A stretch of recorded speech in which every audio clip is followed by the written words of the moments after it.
of ladies and gentlemen attending a particle physics conference in Germany, which he chose to give a miss. He had more pressing engagements back at home, like dancing the night away at a ball in Zurich. But this key letter delivered by one of his assistants is effectively the neutrino's birth certificate.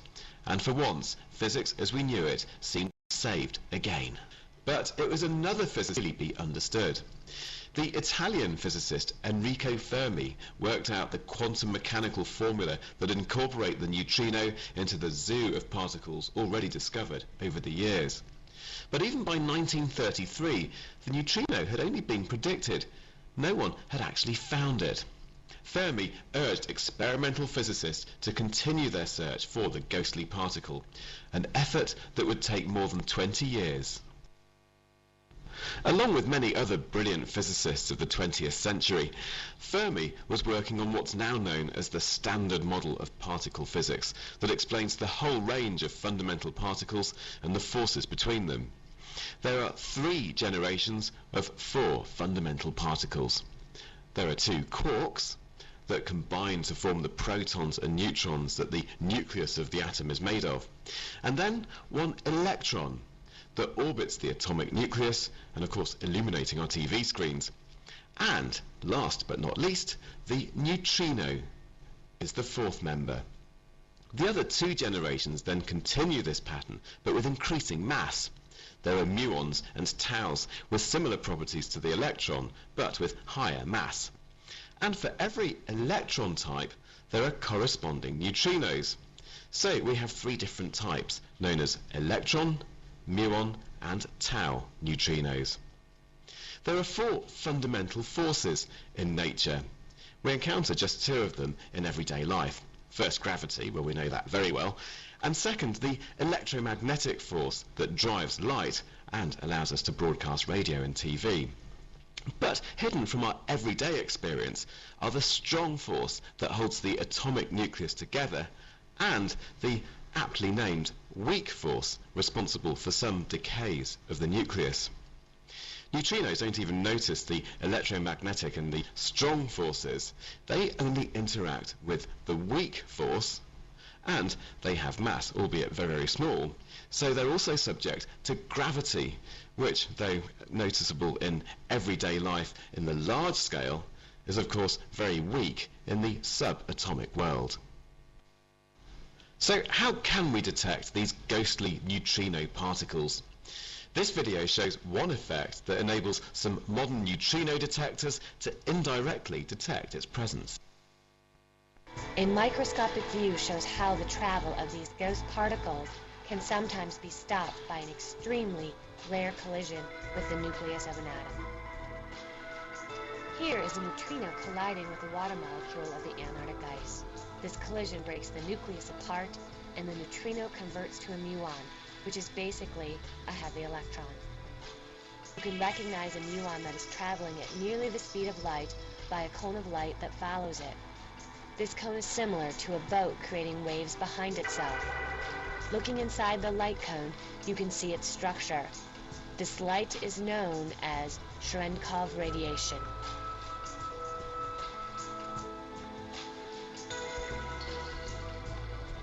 The muon emits very faint blue light rays outward from its side. Taken together, all these emitted rays form a hollow cone behind the muon. This glowing Cherenkov light is picked up by the detectors, betraying the presence and passage of a neutrino. But the first experiment to find the neutrino used a slightly different reaction. Over 20 years after Pauli predicted the particle, after the Hiroshima bomb and the first commercial nuclear power plants, in 1956, Clyde Cowan and Frederick Reines set up an underground experiment in the basement of the nuclear reactor of the Savannah River in South Carolina, 12 meters beneath the reactor's core. The new theory predicted that in the nuclear reaction raging in the reactor's core, the antimatter of neutrinos, known as antineutrinos, should be produced. The 12 meters of concrete above should be enough to shield out most of the other background particles. Only neutrinos should be able to get through. The antineutrinos from the reactor should react in a tank full of cadmium chloride and water with a proton to a so-called inverse beta decay, where a positron and a neutron should be given off. So detect these two byproducts, and that should prove the existence of the antineutrino. Project Poltergeist was underway. On June the 14th, 1956, Pauli received a telegram from Cohen and Reines. It said, "We're happy to inform you that we have detected neutrinos." To which Pauli answered in his typical style, "Thanks for message. Everything comes to him who knows how to wait." The neutrino had finally been found. So they'd found the neutrino, but the mysteries around it had only just begun. One of the most famous problems occupying physicists around the world for years is the so-called solar neutrino problem. Our sun is the main source of all the natural energy on the planet, and its power permeates the entire solar system. Scientists equipped with Einstein's equation of energy equals mass were, in the 20th century, for the first time ever, finally able to explain why the sun still shines after millions of years, whilst any body just made of coal would have burnt out long ago. The answer is nuclear fusion in the very heart of the sun, its core, where the temperature and the pressure are sufficient for the reaction to take place. In the core, the atomic nuclei of hydrogen, protons, fuse in various steps into helium, producing neutrinos and positrons along the way, as well as energy in the form of photons, which is released according to Einstein's famous formula from the tiny amount of mass lost in the reaction. And the result is an unimaginably large amount of heat. While photons take ages to finally reach the surface of the sun, neutrinos instantaneously set out close to the speed of light to spread out from the core into the universe and flooding the Earth, and indeed all of us, with trillions of neutrinos every second. In 1967, when students at American universities were demonstrating against the Vietnam War and the hippie movement sang and spread love through the streets of San Francisco, Raymond Davis wanted to measure the neutrinos from the sun, predicted by the fusion calculations of his friend John Bacall. So he set up a detector tank with 600 tons of a cleaning fluid 1.5 kilometers deep underground in the cavern of an old gold mine in South Dakota. Again, the idea was to shield the detector from any rogue particles that might find their way through. They'd be absorbed long before reaching the tank, so they couldn't disturb the measurements. And here we see him enjoying a dip in one of the tanks of the detector in the Homestake mine. In 30 years' time, this particular bath would earn him the Nobel Prize. What he found would change our view about neutrinos and set physicists on a 3-decade journey towards a solution. But what Davis detected was actually far fewer neutrinos than theory predicted. So what was wrong? Did we still not understand how the sun worked? Or was something happening to the neutrinos on their long journey to us?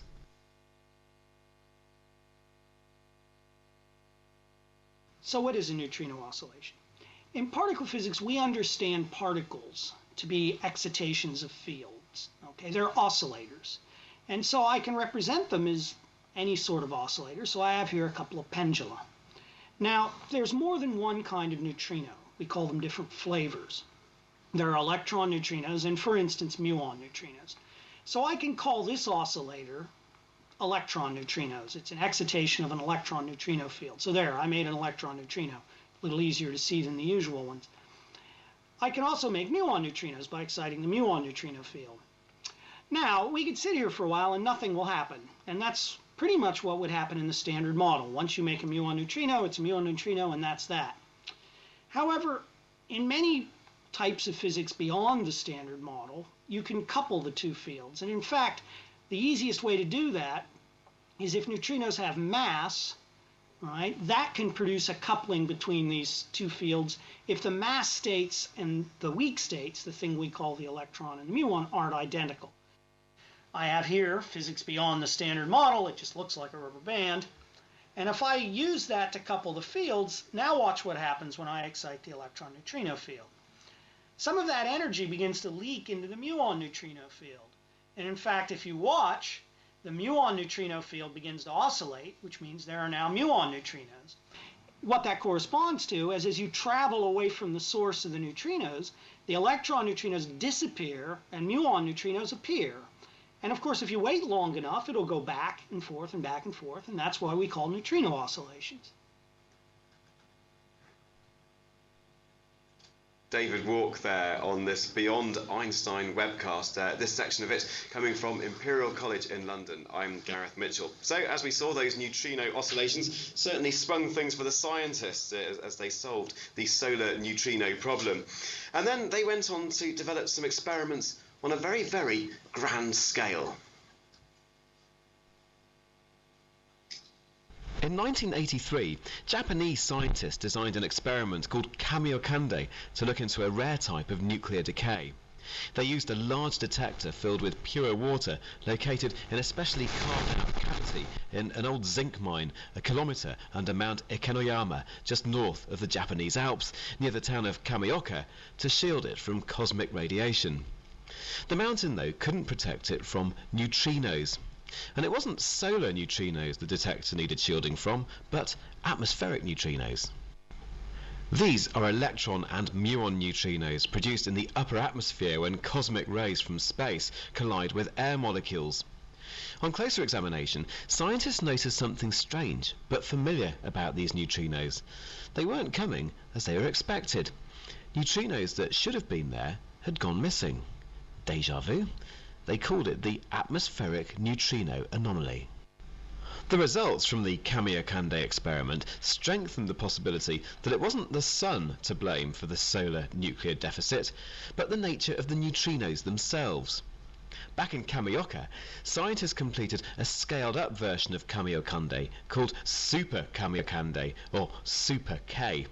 It's a 40-metre high tank that holds 50,000 tonnes of ultra-pure water surrounded by 11,000 photomultiplier tubes.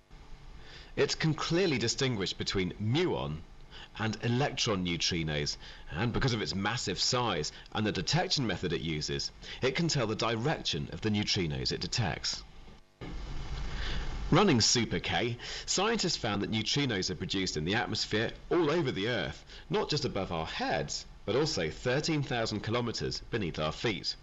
Now, because the Earth is transparent to neutrinos, Super K should detect equal numbers of neutrinos coming from all directions. But instead, scientists found that while the number of neutrinos that traverse a small distance to get to us was what they'd expect, the number of neutrinos that are travelling tens of thousands of kilometres through the Earth was smaller than what they'd predicted. Now, that discrepancy could only be explained if the time needed to reach the detector was the key factor. According to Einstein's theory of relativity, any massless particle travelling as fast as light should be frozen in time, unable to change. So neutrinos must have mass, and, what's more, they can change. It was a crucial discovery that took the world of particle physics by storm. It refocused the attention on neutrino oscillations, a theory describing the way that neutrinos might change from one type of flavour to another, which was proposed way back in the 1960s. So, had the missing solar neutrinos been there all along, but somehow changed into flavours that Davis's experiment couldn't detect? To answer this question, all eyes turned to the Sudbury nickel mine in Ontario, Canada. 2 kilometres below the ground, American, Canadian and British scientists built a new kind of neutrino detector, one that could detect all 3 types of neutrinos. Sudbury Neutrino Observatory, or SNO, uses 1,000 tonnes of heavy water contained in a 12-metre diameter acrylic vessel. Neutrinos react with the heavy water to produce flashes of light, which are detected by an array of 9,600 photomultiplier tubes surrounding the heavy water vessel. The detector is immersed in normal water within a 30-metre barrel-shaped cavity the size of a 10-storey building, excavated from norite rock. Located deep in the mine, the rock shields the detector from cosmic rays. The detector laboratory is extremely clean to reduce background signals from radioactive elements present in the mine dust, which would otherwise hide or mask the very weak signal from the neutrinos. And for that, snow is probably the least radioactive place in the whole universe. It took 9 years to construct snow, but finally in November 1999 it began its search for proof of neutrino oscillation. There are two types of reactions that take place in the detector. One that is sensitive only to electron neutrinos, and the other sensitive to all kinds of neutrinos and counts the total amount of neutrinos that have reached the detector. In June 2001, the SNOW team announced its estimate of the total number of neutrinos coming from the Sun by counting all 3 flavours, confirming John Bacall's predicted figures. But most importantly, SNOW solved the mystery of the missing solar neutrinos by showing that they change flavour when they reach the Earth. The decades-long rule of the Standard Model had finally come to an end. Results from SNOW and Super K made a strong case for neutrino oscillations, but when combined with results from the Camland experiment, the evidence for neutrino oscillations had become seemingly compelling. Camland is located in the same mine as Super K. It's the largest reactor neutrino detector ever built. Camland consists of a 13-metre wide balloon filled with about 1,000 tons of liquid scintillator, a chemical soup that emits flashes of light when particle interactions occur within it. These light flashes are detected by a surrounding array of more than 1,800 photomultiplier light sensors, which convert the flashes into electronic signals that computers analyse. Millions of these flashes are recorded every day, but the physicists can isolate the 1 or 2 occasions each day when the light is created by a neutrino from a nuclear reactor. The Camland experiment was built by researchers from Tohoku University in Japan and institutions throughout the United States, and it can study reactor neutrinos at 160 kilometers, which is just the right distance from the reactors.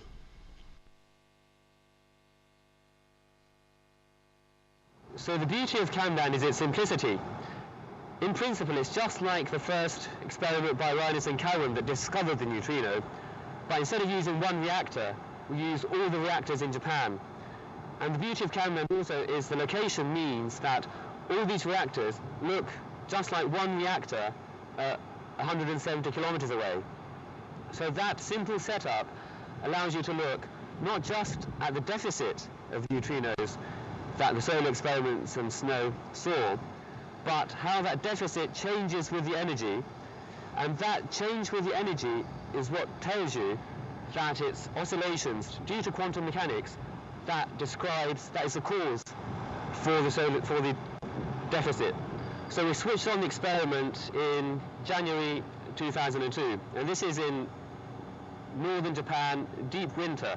So you have to imagine these Japanese physicists with Americans going out, shoveling away the snow in the morning, because if you don't, the neighbours there, and then going into the mine, checking the experiment, making sure it works, and then we finally switch it on in late January. When we switched the experiment on, to me, it was like asking the universe a question. You set your experiment up to ask a particular question, and you take the data, and you work hard to calibrate the detector, to make sure you understand it well, and the data comes in our case it's about 1 neutrino a day. So it trickles in, and after a certain amount of time you know you have enough data that you can go back and analyze all the data, and you get a result. And to me that result is like getting an answer back from the universe. Our question was, do neutrinos oscillate in the way we think that they might? And the answer was that they do. 50 years after their discovery, neutrinos remain among the most mysterious of the elementary particles, and potentially among the most important. But how important? Well, crucial enough that scientists set off to devise ways to mass produce them. Neutrino superbeams offer an exciting opportunity to study the mixing of neutrino flavours. T2K is a neutrino superbeam experiment using the existing Super Kamiokande experiment as the main detector. The new Japanese nuclear physics facility is being built at Tokai on Japan's east coast. And scientists plan to generate an intense muon neutrino beam using this high-intensity proton beam aimed at Super K. So the first neutrino experiment was with reactor neutrinos, but it was less than a decade later that accelerators were used to make neutrinos in a beautiful experiment that showed that muon neutrinos exist and are distinct from electron neutrinos. And since then there's been a rich history of experimentation with neutrinos made with accelerators, and T2K is one of them. The thing about beam experiments is that you can tailor the beam and your detector to suit the parameters, the physics that you want to probe. And the way T2K is designed is to observe the oscillations discovered in atmospheric neutrinos. But the important thing is that we're not just going to make a very precise measurement of the atmospheric oscillations, but we know that from the previous experiments, reactor experiments, the atmospheric experiments, the solar experiments, that after the two oscillations that we do see, that means that there can be a third type of oscillation that no one has seen before. And T2K is set up so that we can see that oscillation if it does exist. The way we do that is we send a beam of muon neutrinos from the eastern coast of Japan all the way to Super Kamiokande, that's about 300 kilometers, and we look at the rings that are created by that beam in the detector. Now, muon neutrinos create these clear rings, so we see these rings and we count them, and sometimes we might see some fuzzy rings, and these would be caused by electron neutrinos. So if you see an excess of these fuzzy rings, that is T2K telling us that we have seen this third oscillation that no one has seen before. While T2K is expected to start running in 2009, physicists are already working hard on technologies for building the next generation of extremely intense neutrino beams. One of them, affectionately called the Neutrino Factory, would be used to find out more about the fundamental properties of neutrinos, their mass, and of course neutrino oscillations. Understanding the behavior of neutrinos could provide the key as to why the universe consists of matter and not antimatter. At the time of the Big Bang, matter and antimatter are thought to have been generated in equal quantities, and, according to theory, they should have cancelled each other out in a massive flash of energy. How matter has come to dominate the universe is a puzzle. A neutrino factory could give a tantalizing glimpse of the tiny asymmetry in the properties of matter and antimatter, and therefore help to explain where all that missing antimatter went.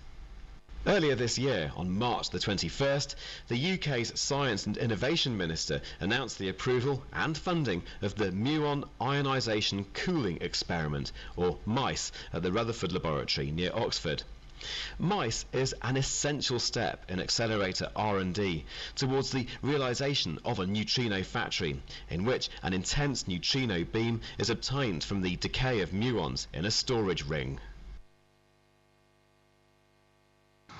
In order to understand the properties of a neutrino, you have to make very precise measurements. And the reason why you need precision is that if you need to understand, to look at the difference between matter and antimatter, the effects that you have are very, very small. So you need a very precise measurement to understand the difference between matter and antimatter. And in addition, neutrino interacts only very weakly with matter. So that means that you need a very large number of neutrinos in order to measure these tiny effects precisely. In superbeam type measurements, there's an intrinsic level of error which comes from your knowledge of the neutrinos that make up the beam. So what people tried to do was to invent a facility where you knew absolutely precisely which neutrinos were in the beam. There's two ways you can do that. In principle, you can use radioactive nuclei, which decay only to make electron type neutrinos, or you can use a particle called a muon, and when the muon decays, it makes a muon neutrino and an electron antineutrino, and there's one of each in the decay. And you can accelerate the muons to very high energy, so you can get very high energy beams of muon neutrinos and electron antineutrinos. The energy spectrum in the beam and the number of neutrinos of the different types in the beam. So it's very pure and the systematic errors are very small. Okay, now it's quite difficult to make a very intense muon beam, the reason being that muons decay in 2.2 microseconds if they're at rest. So the trick we use is we have to handle the muons very rapidly if they're going slowly, and we accelerate them as quickly as possible to a very high energy, so that the time dilation that you get from special relativity makes the lifetime longer, and then we can store the muons in the storage ring and let them decay and shoot the neutrinos at a far detector. In mice is an international experiment, stands for Muon ionization cooling experiment, and it's really an engineering demonstration of the ionization cooling technique. It's really a flagship project for the neutrino factory community because we need to be able to understand exactly how well does ionization cooling work so that we can optimize the performance of the facility.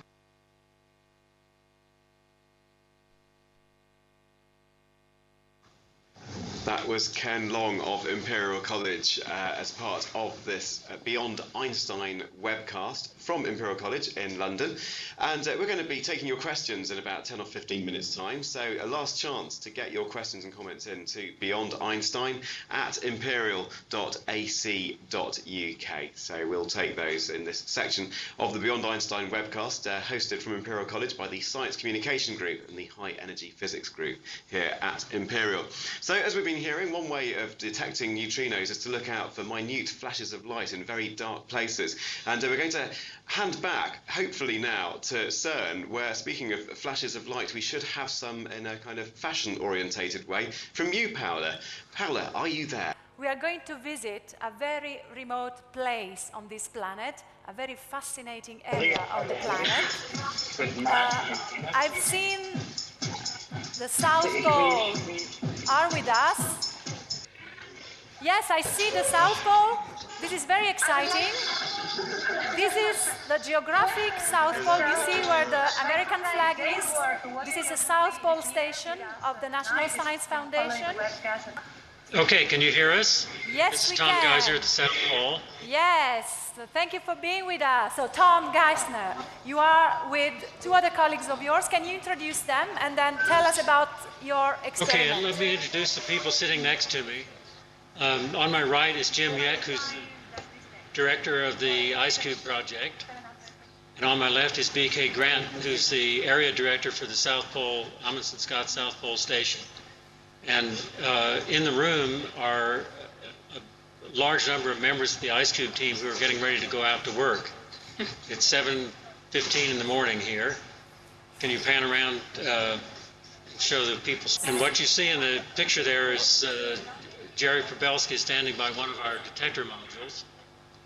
There are 4,800 photomultipliers deep in the ice and another 320 on the surface. And I think what we should do is show you some pictures of the detectors so that you see how it works. Yes, please. So we're going to switch to a little slideshow to show how the detector works. Thank you. Yes, go ahead.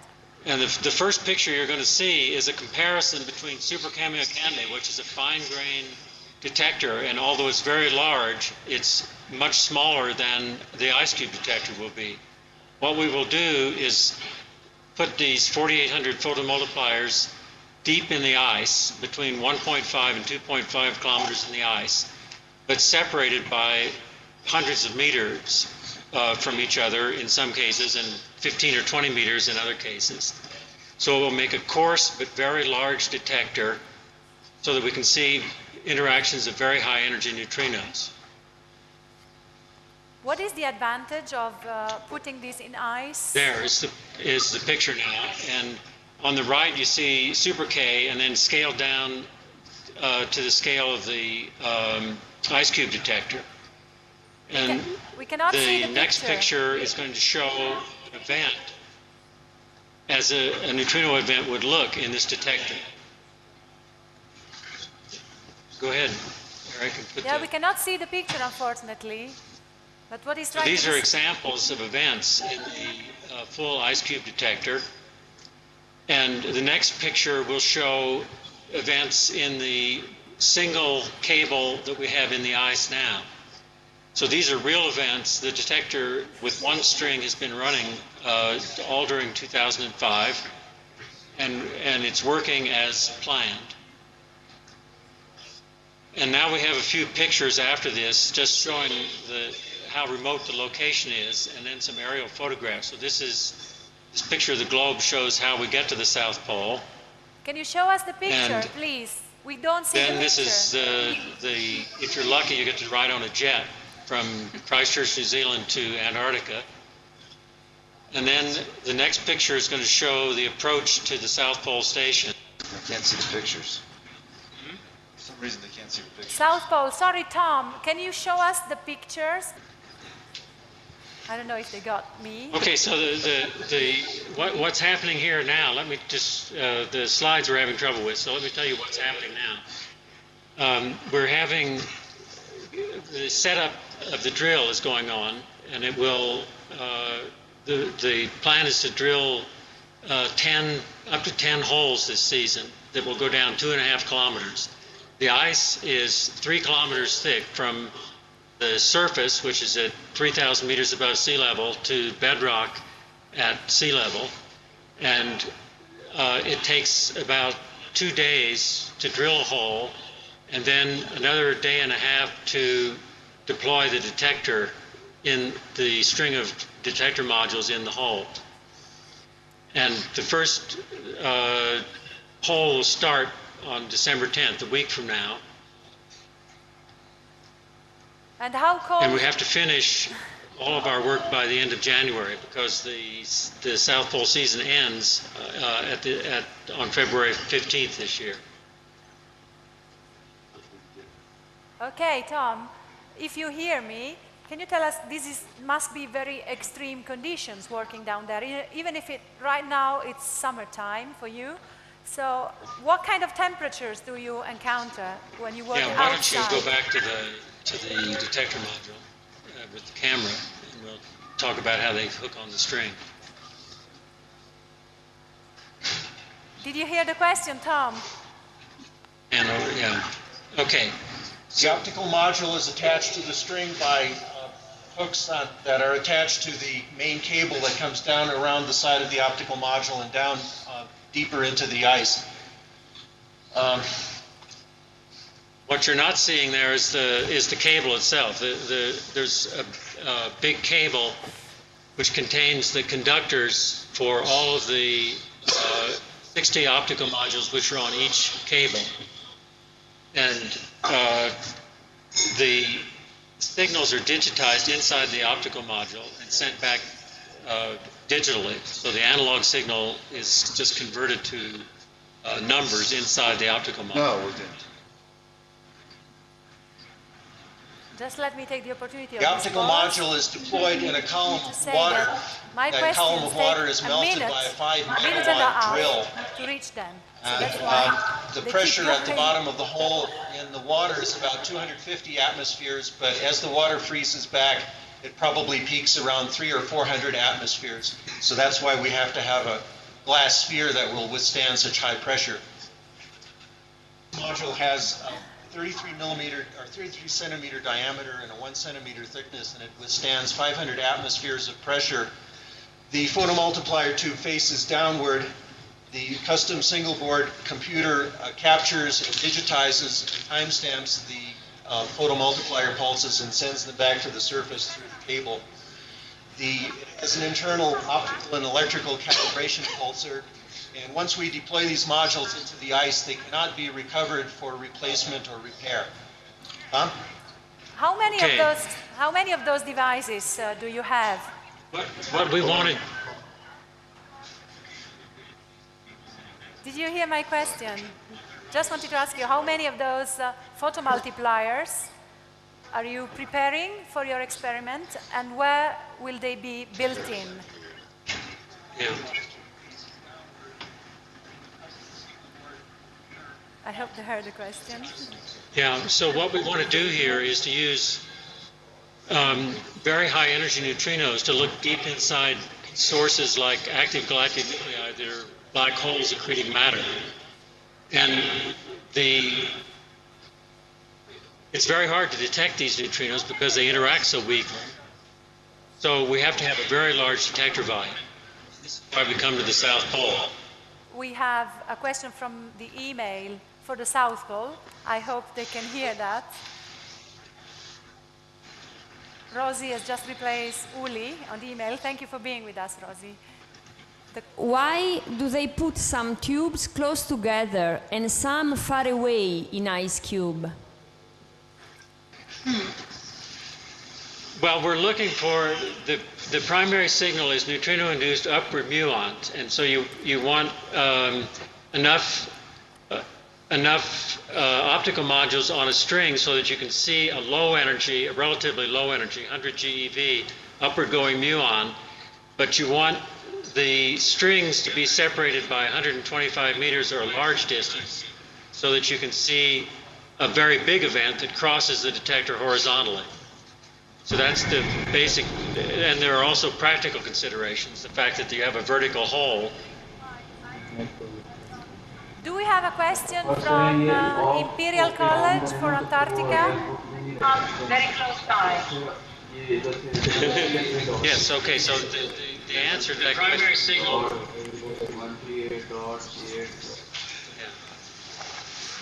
Go ahead, Gareth. Okay, a quick question from Imperial. It may have come up already, I don't know, but why have a neutrino detector on the South Pole? That's our question.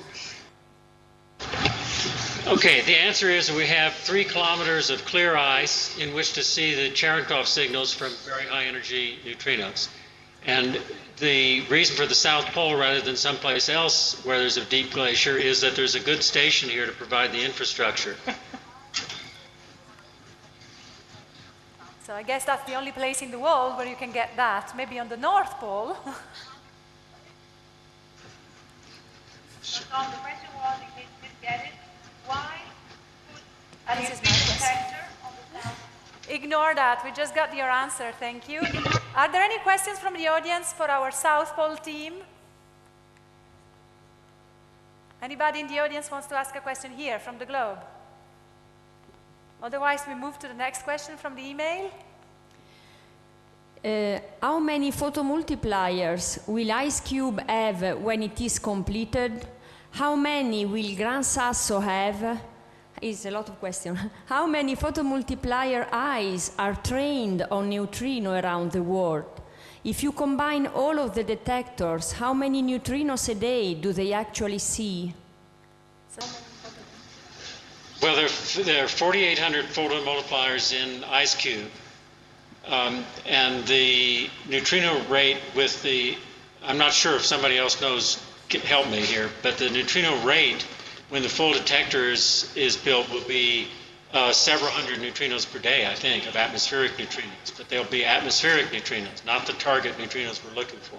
Those will be very rare. Thank you. And how many there are at Gran Sasso, Giovanni? So actually we don't have photomultipliers. We use photographic sheets instead of that as a detector, and we have 12 millions of these photographic sheets. So you can imagine 12 million film, photographic film, basically. Right. Very advanced version, though. Right. And Dave, could you complete the answer? How many in total, considering all the experiments about neutrinos, when they all work, how many will have? And how many neutrinos will we be able to detect? Well, there's roughly 50,000, I would guess, phototubes in use today looking for neutrinos. And just off the top of my head, we see maybe a few hundred, 100 to a few hundred neutrinos a day, all of the experiments all over the world, which tells you something about how hard it is to get a decent signal in a neutrino experiment. Thank you. No more question? Any more question from Imperial for South Pole? the opinion here, and there seems to be no more questions from Imperial College. We've thought of a few, but each time we think of one, somebody else asks the question. So it's more of an observation that we wish in many ways that the speed of light was quicker, because obviously the replies would come back as well. Thank you, Gareth. So I would like to say goodbye to South Pole. Hopefully, I will come to visit you, hopefully, in January. And I'm not joking. And I just give the floor to Gareth again for concluding this session on neutrinos. Thank you, everybody. Yes, thank you, Paola, and thank you to our colleagues down there in the South Pole, proving that we really do go to the ends of the Earth to discover and to detect neutrinos. So we're going to wrap up our Imperial College session with a few questions and answers. I'm going to introduce you to some more people. In fact, you met them already on the film we showed earlier on. Yoshi Uchida, next to me, and next to him is Ken Long of the High Energy Physics Group here at Imperial. And also over there at CERN is Dave Hawke. And in fact, we have had some questions come in on our email address, and we'll put the first one of those actually to Dave over there in CERN. We think this is a good one for you, Dave Hawke, which is what are the current experimental limits on the mass of electron neutrinos? And Dave, just before you answer that question, we should point out that you and your two colleagues here at Imperial are part of the High Energy Physics Group. So what are the experimental limits as to what you're doing in your quest for neutrinos, mass-wise? Hello there. It's actually not a totally trivial question to answer. It depends on how you look at them. But, of course, there pretty much aren't any trivial questions with neutrinos. But more or less, the absolute limit we know that they can't be any bigger than about 2 electron volts. Now, an electron weighs 500,000 electron volts. So 1/250,000th the mass of an electron. We know that they have to have some mass because of oscillation experiments. And so we know that some neutrino must weigh at least about 50,000th of an electron volt. Now, in between those two numbers, there's a huge range of different models, and there are many different ways we get information. We get information from measuring the mass directly using something called tritium beta decay. We get an indirect limit on the mass by looking for a very rare nuclear process called neutrinoless double beta decay. And we can even see the mass of neutrinos now by looking at the way matter is distributed in the universe. If neutrinos have a large mass, they tend to wash out clumps of matter in the universe on certain scales. And so by looking at how the matter is distributed in the universe, we can see the mass of neutrinos that way. And those limits tend to be down around a fraction of an electron volt. So we have many different ways to look at it. We haven't yet measured the mass, the absolute mass, directly, but we hope to do that in about over the next 10 years or so. Okay, thanks very much for that, Dave, and you're absolutely right. What a question. In fact, I put that one to Yoshi whilst the film was playing out, and he said, well, ask Dave that one. So you can blame him for dropping you in it. But we do have quite a hard one for Yoshi as well. Again, on the email, I should have said, actually, I do beg your pardon to the emailer who sent us that one. That was from Suhal Faruqi. So I think I've got your name pronounced correctly there, hopefully. So that was the how far can you go question. But A.J. Hamza of the University of Kent in Canterbury, who is probably a scientist and must know the answer to this himself, asks, how far can you go in breaking matter?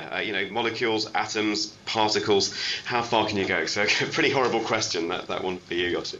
So I think the word breaking up probably applied in the earlier days when low energies, and perhaps still applies in atomic physics and nuclear physics maybe, but once you go beyond the energies where you can start creating particles, and that's again due to E equals mc squared, then you're not really breaking up matter, rather probing smaller and smaller distances.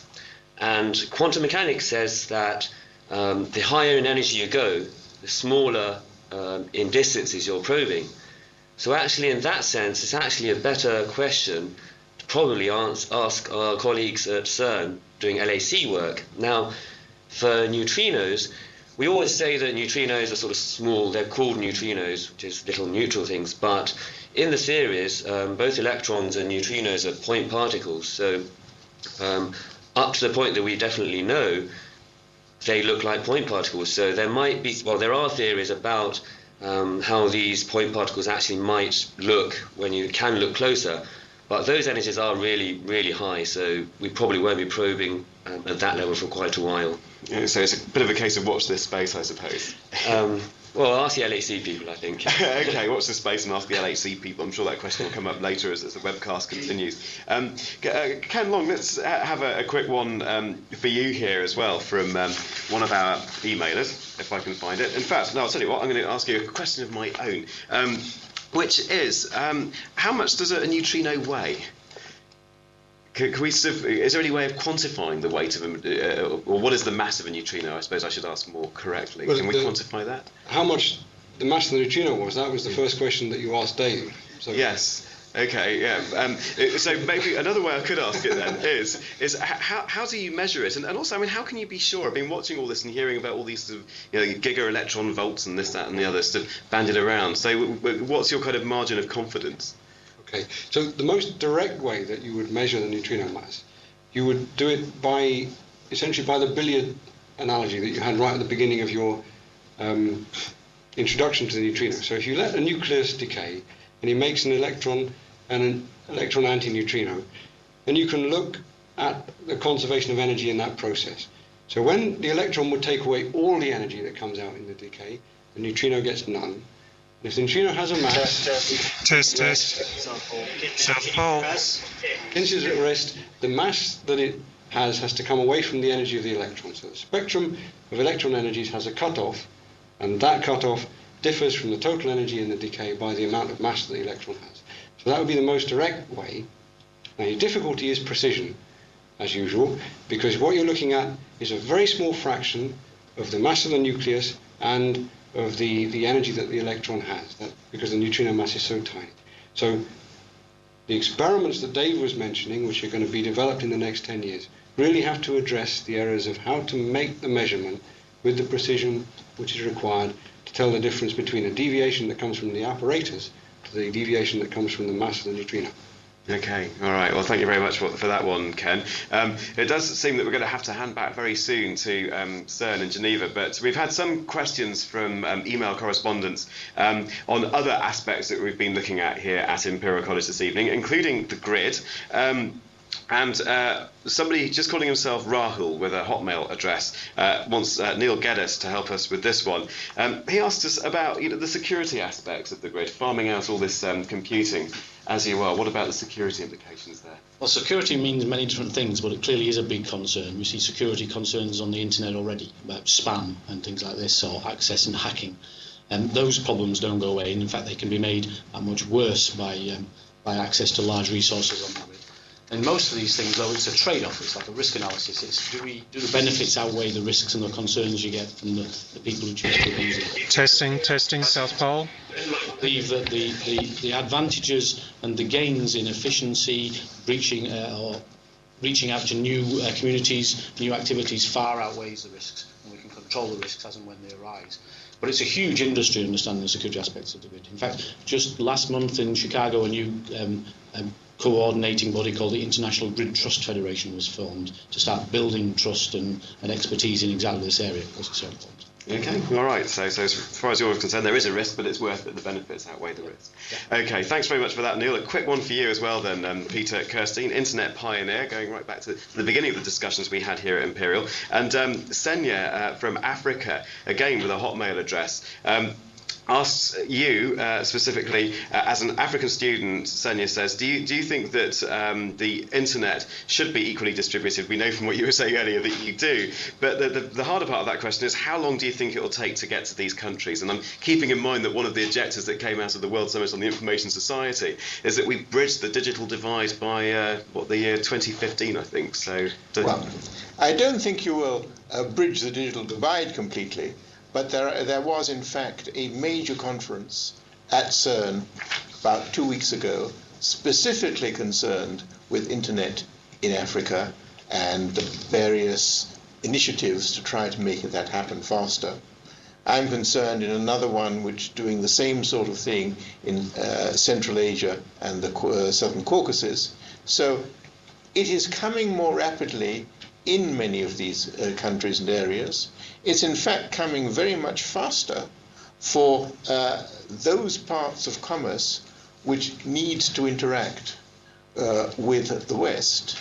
If I'm planning a trip at the moment in Uzbekistan, of course I will use the internet and the web. And most of the tourist facilities are available there from those countries. It's just rather smaller, rather less in the academic and scientific communities because there's very, very much less resource going into those communities. It's happening, and it's happening but not as rapidly as and in fact, I think the digital divide, if anything, is still getting slightly larger rather than smaller. There'll be a number of measurements done at the rate of improvement of internet services, and the rate of improvement is much faster in the West than in Africa or some of these other Central Asia. Right, and of course that could kick off a whole other 12 hours of webcast debates, you know, the digital divide widening and not narrowing. What a thought. Well, Peter Kirstein, internet pioneer, thanks very much for those words. And also to our panellists here, Ken Long, Yoshi Uchida and Neil Geddes here at Imperial College, and of course Dave Walk over there in CERN. Just before we go, a last email from George, who says it was funny that we should mention Eurovision earlier when we were listening to the wonderful tones of the CERNettes. George was also thinking how appropriate it would be to have a CERN entry, and the CERNettes would get my vote. In some senses, CERN is like a country, and it might be possible to achieve entry status, but perhaps not this year, because I've no doubt that the wheels of Eurovision move rather slowly. So there's a thought. CERN will become a country and put in its own Eurovision entry. So it'll be 10 points, I think, from Imperial College. So that's where we leave it. Thank you very much for joining us for this webcast. We're going to show you some credits to the people that have taken part, so we're going to roll those now, and we would obviously like to wish all of you over there at CERN all the best with the rest of this webcast, and we very much enjoyed ourselves hosting the webcast here from Imperial College, the Science Communication Group and the High Energy Physics Group here at Imperial, and of course many thanks to all our colleagues and the video conferencing facility here run by Colin Grimshaw and Martin Sayers. The rest of the names are on the screen, and Paola, back to you. So I would now like to call on stage our next guest here at CERN, somebody who is working on neutrinos here at CERN, Giovanni De Lellis from the Opera Collaboration, University of Naples. E is equal mc squared, the equation. Giovanni, for being with us. The reason I called you on stage is that because before going to the South Pole, so I just wanted to tell our audience there are many neutrinos experiment around the globe. There is one just starting from CERN to the Gran Sasso Mountains in Italy. Can you tell us about it? Yes, right. Here at CERN, there is an accelerator which is producing protons, and then after a chain of interaction and decays, they produce a large amount of neutrinos. So we can say there is a large farm of neutrinos here at CERN. These neutrinos produced here are delivered just straight away from CERN to Italy in the Gran Sasso lab, about 700 kilometers far away, and it is just in the Gran Sasso where we want to capture them and to study them. So we want to study the neutrino oscillation, and in particular we aim at the detection of the transition between muon neutrinos and tau neutrinos. And actually on the video you see the Gran Sasso laboratory in Italy, where we are building a very large detector. As you see, this is about 10 meters high and 20 meters long, so it is about 2,000 tons, so very heavy detector built in order to capture the tau neutrinos.